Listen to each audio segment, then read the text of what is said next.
আসসালামু আলাইকুম আদাব। আমি এবার অন্য একটি বিষয়ে কথা বলতে চাই। আপনাদের নিশ্চয় মনে আছে আমি মাস দুয়েক আগে প্রথমে একটি কন্টেন্ট দিয়েছিলাম যে পিনাকির চেহারা, কথাবার্তা এবং মুক্তিযোদ্ধা এবং বঙ্গবন্ধুর প্রতি তার যে বিতৃষ্ণা, যে বিষোদ্গার, এইসব দেখে আমার একটা সন্দেহ হয়েছিল পিনাকির মধ্যে নিশ্চয় পাকিস্তানি কোনো বীজ রয়েছে। সে বাঙালি হতে পারে না। একজন বাঙালি কখনো মুক্তিযুদ্ধের বিরুদ্ধে অবস্থান নিতে পারে না। জামাতিরা বাঙালিরা যারা মুক্তিযুদ্ধের বিরুদ্ধে অবস্থান নেয়, মুক্তিযোদ্ধার বিরুদ্ধে অবস্থান নেয়, তারা বাঙালি হতে পারে না। আল্লাহর কি দয়া হুকুম, প্রায় মাসখানের মাথায় সেটা প্রমাণ হয়ে গেল যে পিনাকি আসলেই তার কথিত বাবার সন্তান না, সে একজন পাকিস্তানি। ওই সময়ে বগুড়ায় এসডিও ছিল, শোয়েব আখতারের অবৈধ সন্তান। এরপর আমি অনেকের সম্পর্কে বলেছি যে এদের কথাবার্তা, বিশেষ করে মুক্তিযুদ্ধ নিয়ে, মুক্তিযুদ্ধের বিরুদ্ধে, মুক্তিযোদ্ধাকে নিয়ে, বঙ্গবন্ধুকে নিয়ে, বঙ্গবন্ধু পরিবারকে নিয়ে যে কথাবার্তা, মুক্তিযুদ্ধের বিরুদ্ধে তাদের অবস্থান, স্মৃতিসৌধ ভাঙ্গাকে উৎসাহিত করা, তাদেরও আসলে ডিএনএ টেস্ট করা দরকার। কারণ একজন বাঙালি বাবার সন্তান যিনি মুক্তিযুদ্ধের সময়, আমি নিশ্চিত অনেকেই আছেন মুক্তিযোদ্ধা ছিলেন অথবা মুক্তিযুদ্ধের পক্ষে একজন বাঙালি, তার সন্তান কখনো এইভাবে হতে পারে না। আমি সাগলা জাহিদ, যে ডক্টর জাহিদের কথা বলেছিলাম, আমি ইলিয়াসের কথা বলেছি, আমি টাকলা ফুয়াদের, যদিও টাকলা ফুয়াদের বাবা নাকি মুক্তিযোদ্ধা ছিলেন, কিন্তু সেইখানে আমার সন্দেহ রয়েছে। মুক্তিযোদ্ধা হলেই দেশে মুক্তিযোদ্ধার আসল সন্তান হবে তা তো বলা যায় না। আমি ডিএনএ টেস্টের কথা বলেছিলাম। আমি আজকে আরেকজনের ডিএনএ টেস্টের কথা বলতে চাই।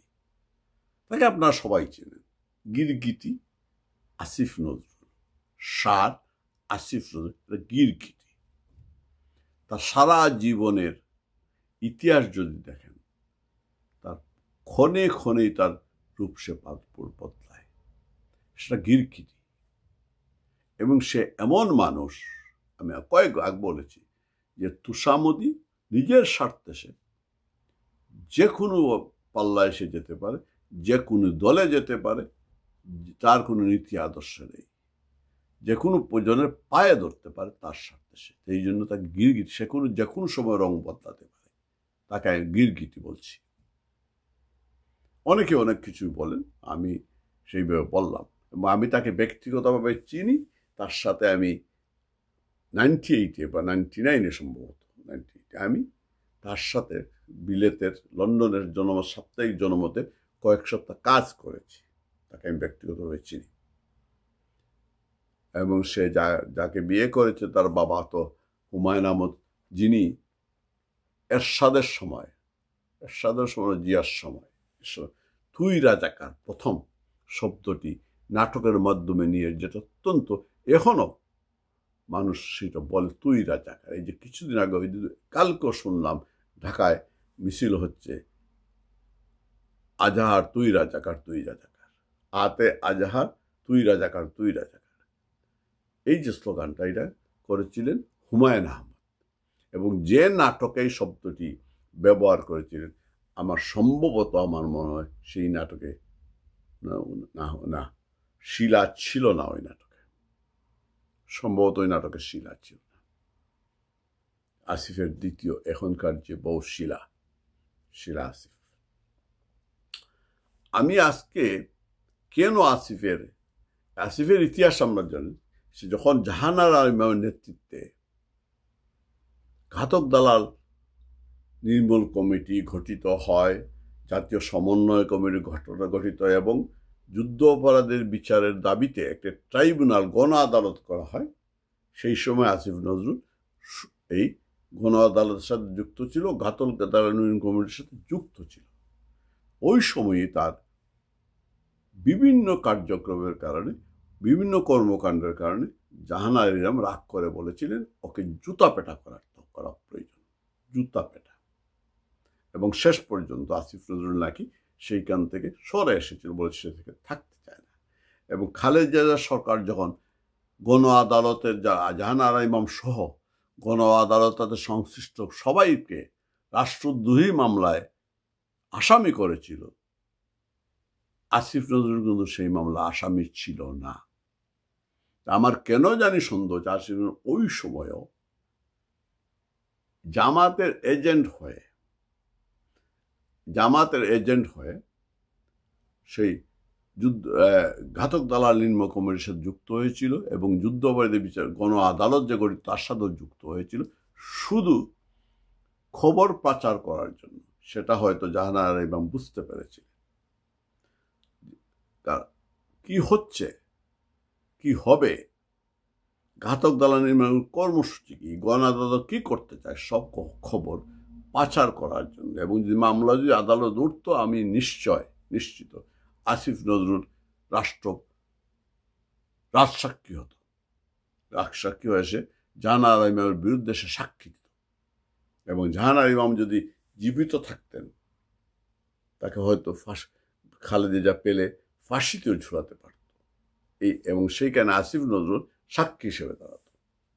এই হচ্ছে আসিফ নজরুল। আজহারের এই যে এটিএম আজহার যে চিহ্নিত যুদ্ধ অপরাধী এবং তার বিরুদ্ধে যুদ্ধ অপরাধের বিচার প্রমাণিত হয়েছে। রংপুরের সেই কসাই সেই আজহারের বিরুদ্ধে যখন মানবাধিকার লঙ্ঘনের অভিযোগে তাকে মৃত্যুদণ্ড দিয়েছিল শেখ হাসিনা সরকার। শেখ হাসিনা আমার অনেকগুলি ঐতিহাসিক ঘটনা ঘটিয়েছেন তিনি, ইতিহাস সাক্ষী। তার মধ্যে সবচেয়ে বড় অন্যতম হচ্ছে এই যুদ্ধাপরাধীদের বিচার এবং ফাঁসি। যে আল মুজাহিদ বলেছিল বাংলাদেশে কোনো যুদ্ধ অপরাধী নেই, সে আল মুজাহিদেরও ফাঁসি হয়েছিল। সাকা চৌধুরী যাকে সে নাকি কাউকে বদার করত না, তাকেও ফাঁসি দেওয়া হয়েছিল। তাদেরই সঙ্গী সাথী এই একটিমাত্র পাখি ছিল যার মৃত্যুদণ্ডাদেশ হওয়ার পরেও ফাঁসি হয়নি, কারণ আপিল বিভাগে আপিল করা ছিল এবং তার নিষ্পত্তির অপেক্ষায় ছিল। কিন্তু সরকার পরিবর্তনের কারণে দৃশ্যপটটা পুরাটাই পাল্টে গিয়েছে। এই যে ডাক্তার চুম্বাসক, তার বিরুদ্ধে অভিযোগের যুদ্ধ অপরাধের মামলা আছে। সে পলাতক ছিল, এই 5ই আগস্টের পরে সে প্রকাশ্যে এসেছে। আরো অনেকে। তো সেই হওয়ার পরে আজহার যখন আপিল করে ইউনূসের নির্দেশে, বিশেষ করে আইন উপদেষ্টার নির্দেশনায় আমাদের প্রধান বিচারপতি, যাকে নাকি বাংলাদেশ সবচেয়ে বিচক্ষণ বিচারপতি বলা এবং নিরপেক্ষ বিচারপতি অনেকেই বলেন, ব্যারিস্টার ইশতিয়াক আমাদের ছেলে, আমি নামটা বোধহয় নামও মনে নেই আমার, এই লোকের নির্দেশে তারা আজহারে এই যুদ্ধ অপরাধী মৃত্যুদণ্ড প্রাপ্ত আসামি এটিএম আজহারের মুক্তির পরে আসিফ নজরুলের ফেসবুক স্ট্যাটাসটা আপনারা সবাই পড়েছেন। সে সন্তুষ্টি প্রকাশ করে বলেছে নিয়ে এই বিচার প্রতিষ্ঠিত হল এবং তার জন্য সে জুলাই আন্দোলনের যারা জড়িত ছিলেন তাদেরকে সে কৃতজ্ঞতা জানিয়েছে, বলেছে তাদের কারণে আজকে এটা হয়েছে। সুতরাং আমরা ধরেই নিতে পারি জুলাই আন্দোলনে যারা জড়িত ছিলেন, একেবারে বাম সহ সবাই এর জন্য দায় দায়িত্ব এড়াতে পারেন না। এই আজহারের মুক্তির, আসিফ নজরুলের পোস্ট অনুযায়ী এরা সবাই এই আজহারের মুক্তির জন্য দায়ী। আজকে অনেকেই আজহারের খালাস হওয়ার প্রতিবাদে ঢাকায় মিছিল হয়েছে, রাজশাহীতে হয়েছে, চট্টগ্রাম হয়েছে এবং তাকে আবার চট্টগ্রামে আবার আক্রমণ হয়েছে। শাহবাগী বিরোধী মোর্চা নাম ধারণ করে জামাত শিবির আক্রমণ করেছে। রাজশাহীতে আক্রমণ হয়েছে, যদিও ঢাকাতে হয়নি, তবে পাল্টাপাল্টি মিছিল হয়েছে। যুদ্ধবাদীদের পক্ষে মিছিল হচ্ছে, সেইটাকে সাপোর্ট জানাচ্ছে আসিফ নজরুল। এবং এই আসিফ নজরুলের পোস্ট আমি বললাম, এর জন্য টোটাল দায়িত্ব আজকে যারা এর বিরুদ্ধে মিছিল করছেন তথাকথিত বামরা, তারাও এই দায়টা এড়াতে পারেন না। কারণ আসিফ নজরুল বলেছে তাদের কৃতিত্ব নাকি সব জুলাই আন্দোলনে যুক্ত তাদের। আমার প্রশ্ন হচ্ছে, আমি এইখানে না, আমি যে কথাটি মূলত বলতে চাই, আমার কেন জানি মনে হচ্ছে আসিফ নজরুলের কথাবার্তা, আচার আচরণ, তার সারা জীবনের এই যে গিরগিটি ভাব, এই গিরগিটি ভাবের জন্য তার ডিএনএ টেস্ট জরুরি হয়ে পড়েছে। ডিএনএ টেস্ট আমি মনে করি জরুরি, কারণ তার জন্ম বৃত্তান্ত জানা গেলে, তার ডিএনএ টেস্ট হলে আমি নিশ্চিত তার বংশে, তার রক্তে হয় রাজাকারের রক্ত, নতুবা কোনো পাকিস্তানি হানাদারের রক্ত রয়েছে, আমি নিশ্চিত। সুতরাং আমি মনে করি পিনাকির মতো, অন্যান্যদের মতো এই সবগুলার, আসিফ নজরুলেরও ডিএনএ টেস্ট অবশ্যই প্রয়োজন, অবশ্যই প্রয়োজন।